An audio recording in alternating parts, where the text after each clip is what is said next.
सर्दियाँ स्टार्ट हो गई है तो कई तरह के अचार बनाए जाते हैं। उन अचारों में से एक अचार गलगल का भी होता है जो पहाड़ों के इलाके में ज़्यादातर मिलता है और मतलब बहुत ही ज़्यादा टेस्टी और बहुत ही ज़्यादा स्वादिष्ट बनता है और इन दिनों में ही ये अचार बनाया जाता है। तो अचार तो कोई भी हो रोटी के स्वाद को दोगुना कर ही देता है। तो चलिए बिना देर किए इस अचार की रेसिपी को स्टार्ट करते हैं। रेसिपी स्टार्ट करने से पहले Radhe Radhe friends, Anupama kitchen recipe में आप सबका स्वागत है। तो चलिए बिना देर किए स्टार्ट करते हैं। यहाँ पर हमने 2 से 3 किलो के लगभग गलगल ली है। ये पहाड़ों में आसानी से मिल जाती है। आजकल तो ज़्यादातर मंडियों में भी मिल ही जाती है क्योंकि इसका अचार इन दिनों में ही बनाया जाता है। तो इस तरह से हमने ये 2 से 3 किलो के लगभग गलगल ले ली है। इसको हमने क्या किया था, पानी में मतलब डाल करके रख दिया था एक दिन पूरा दिन हम पानी में डाल करके इसको रख दिया था, जिससे कि इसका जो छिलका है उसमें वो कड़वापन नहीं रहता है। तो एक दिन हम इसको पानी में डाल करके रख देते हैं। तो उसके बाद ही हम फिर इसको अच्छे से वॉश करके इस तरह से कपड़े के साथ साफ़ करके फिर इस तरह से इसका अचार बनाया जाता है। तो ऊपर नीचे से दोनों तरफ से ये कट कर लेंगे और फिर इस तरह के छोटे छोटे स्लाइसेस में कट कर लेंगे। आप अपने अकॉर्डिंग छोटे बड़े जैसे भी आपको इसके स्लाइसेस कट करने हैं आप उस तरीके से इसके कट कर सकते हो। तो इस तरह से मैंने क्या किया है, इसको छोटे छोटे स्लाइसेस में कट कर लिया है। तो इस तरह से बाकी की भी सारी हम इसी तरह से कटिंग कर लेंगे। ये अचार बहुत ही ज़्यादा टेस्टी बनता है और बहुत ही मतलब आसानी से भी बन जाता है और इसमें कोई भी परेशानी नहीं होती है, बहुत ही आसानी से इसको बनाया जाता है। तो इस तरह से हमने सारी गलगल को कट कर लिया है। तो आप देख सकते हो मैंने छोटे छोटे पीसेस में इसको कट किया है। तो फ्रेंड्स यहाँ पर मेरा जो गला है मौसम की वजह से ख़राब है, तो प्लीज़ गले को ना देखते हुए प्लीज़ रेसिपी के ऊपर ध्यान दीजिएगा। तो इस तरह से हम एक कढ़ाई ले लेंगे। कढ़ाई में हम 3 से 4 टेबलस्पून के लगभग सरसों का तेल लेंगे। ये इस अचार को हम मस्टर्ड ऑयल सरसों के तेल में ही बनाएंगे। तो इस तरह से हमने अच्छे वाला 3 से 4 स्पून के लगभग हमने सरसों का तेल ले लिया है। तेल को जब तक गर्म होता है तब तक हम मसाले इकट्ठे कर लेते हैं। हमने यहाँ पर मेथी दाना लिया है, तो यहाँ पर हमने 3 से 4 टेबलस्पून के लगभग मेथी दाना लिया है। तो इस तरह से हमने 3 से 4 टेबलस्पून मेथी दाना ले लेना है। फिर यहाँ पर हम कलौंजी ले लेंगे। कलौंजी भी हम 2 से 2.5 टेबलस्पून के लगभग ले लेंगे। तो इस तरह से हमने सारे मसाले अपने इकट्ठे कर लेने हैं। ये मीठी सौंफ है, इस मीठी सौंफ को भी हम 3 से 4 चम्मच के लगभग ही लेंगे। तो इस तरह से हमने इसको 3 से 4 चम्मच के लगभग ही लेना है क्वांटिटी में। तो इस तरह मीठी सौंफ, मेथी, कलौंजी, तो ये साबुत लाल मिर्च ले लेंगे। इसके साथ अचार का जो रंग है अचार के अंदर ये बहुत ही ज़्यादा अच्छी लगती है और बहुत ही अच्छे से हमारा अचार ये बन करके रेडी होता है। तो इस तरह से हमने साबुत मसाले ले लिए। अब हम दूसरे मसाले ले लेते हैं, वो भी मैं आपको दिखा देती हूँ एक बार। यहाँ पर सबसे पहले हम नमक ले लेंगे। नमक का हमने 7 से 8 टेबलस्पून के लगभग पूरे अचार में यूज़ किया है।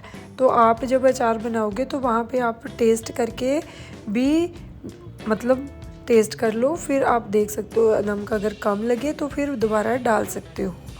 तो हमने 7 से 8 टेबलस्पून नमक का यूज़ किया है और 2 से 3 टेबलस्पून के लगभग हल्दी पाउडर यूज़ किया है।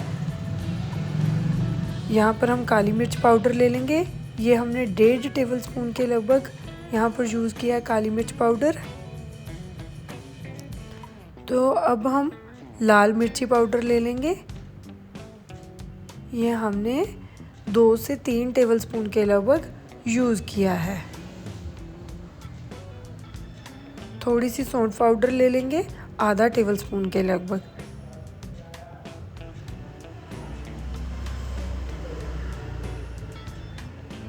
फिर यहाँ पर हम देगी मिर्च भी लेंगे 2 टेबलस्पून के लगभग कलर के लिए। तो इससे हमारा अचार बहुत ही टेस्टी और बहुत ही लाजवाब बनता है। बहुत ही आसानी से हमारा अचार बन कर के रेडी हो जाता है। तो इस तरह से हमने पिसे हुए और साबुत मसाले इस तरह से लिए हैं। अब हमारा तेल भी अच्छे से हो गया है। यहाँ पर ध्यान रखिएगा, तेल की जो गैस है वो यहाँ पर तेज़ नहीं होनी चाहिए, मतलब बहुत ही लो फ्लेम पे रहना चाहिए गैस को। तो इस तरह से हम अपने मसाले साबुत वाले पहले डाल देंगे, तो धीरे धीरे इनको अच्छे से भून लेंगे। जैसे ही हल्का हल्का सा मसालों का रंग चेंज होना स्टार्ट हो जाएगा तभी हम बाकी की चीज़ें ऐड करेंगे। तो धीरे धीरे ही हमने इसको बिल्कुल कम गैस के फ्लेम पर भूनना है। तो जैसे हम भूनेंगे तो इनमें से हल्की हल्की सी खुशबू आनी स्टार्ट हो जाएगी। उसी से हमें पता चल जाएगा कि हमारे जो मसाले हैं वो अच्छे से भून जाएंगे। तो अभी मैं आपको दिखाऊंगी कि किस तरह का हमने इसका कलर तैयार करना है। तो हल्का हल्का सा हमने इसमें ब्राउन कलर आना चाहिए हमारे मसाले में। आपको मैं दिखा देती हूँ एक बार।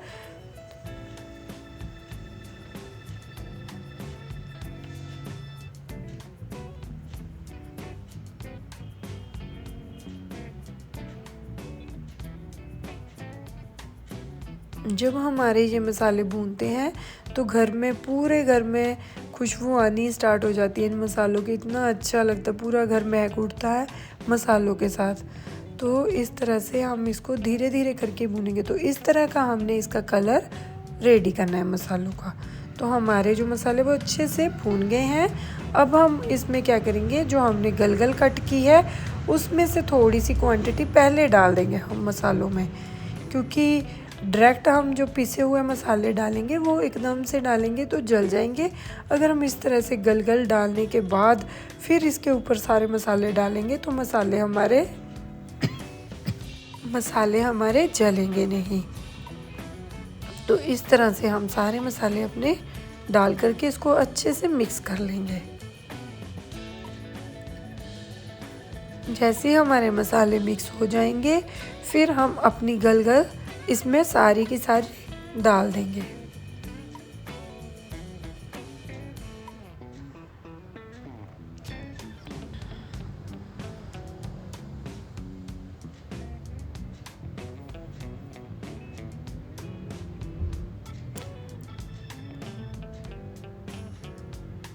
डालने के बाद इस तरह से हम मिक्स करेंगे। पहले हमने थोड़ी सी डाली है, बाकी हम मसाले जैसे मिक्स हो जाएंगे बाकी की भी सारी की सारी हम इसमें डाल देंगे।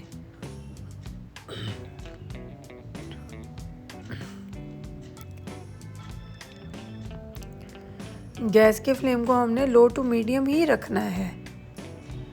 उसी गैस के फ्लेम पर हम इस अचार को बना करके रेडी करेंगे। तो आप देख सकते हैं हमारा सारा का सारा अचार हमने मिक्स कर लिया है। तो हल्का हल्का सा इसमें से आप देख रहे हो कि पानी भी, मतलब जो इसमें पानी होता है अचार में वो इस तरह से निकल जाता है। तो एक कटोरी के लगभग मैंने यहाँ पर चीनी ऐड की है। आप चीनी की जगह यहाँ पर गुड़ का भी यूज़ कर सकते हैं। अगर आप चीनी नहीं डालना चाहते तो आप शक्कर, गुड़ जो भी आप इस्तेमाल करना चाहते हो वो डाल सकते हैं। तो मैंने यहाँ पर एक कटोरी के लगभग चीनी ऐड की है, जिससे हमारा अचार खट्टा मीठा टेस्टी सा बन करके रेडी होगा। तो आधा घंटा के लगभग हम इस अचार को इसी तरह से मतलब बॉयल होने देंगे, जिससे हमारा अचार अच्छे से पक जाएगा। तो हमारा अचार ऑलरेडी पक करके हो गया है रेडी और अच्छे से हो गया है ठंडा। तो इस तरह से हमारा अचार ये बन करके हो गया है रेडी, ठंडा हो गया है। अब हम क्या करेंगे, इसको निकालेंगे, किसी भी कंटेनर में स्टोर करके रख लेंगे। तो इस तरह से आप देख सकते हो कितना अच्छा हमारा ये अचार बन करके रेडी हो गया है, बिल्कुल ठंडा हो गया है। तो इस तरह से हम इसको कंटेनर में निकाल लेंगे। कोई सा भी कंटेनर का आप यूज़ कर सकते हो इसको स्टोर करने के लिए। बस आपको ये ध्यान रखना है कि इसमें कोई भी आटे वाला हाथ या गीला चम्मच वगैरह नहीं लगना चाहिए। अगर वो गीला लग जाएगा तो हमारा अचार जल्दी ख़राब हो जाता है। तो इस तरह से गीला कुछ भी अचार के अंदर जाना नहीं चाहिए। तो इस तरह से हम इसको स्टोर करके रख लेंगे कंटेनर में। तो बहुत ही टेस्टी और बहुत ही झटपट से हमारा ये टेस्टी सा अचार सर्दियों में मिलने वाला आसानी से बना करके हमने कर लिया है रेडी। अगर आपको हमारी ये वीडियो पसंद आए तो प्लीज़ लाइक शेयर और सब्सक्राइब ज़रूर कीजिएगा और उस बेल आइकन बटन को ज़रूर दबाइएगा। मिलते हैं नेक्स्ट वीडियो में, तब तक के लिए बाय बाय।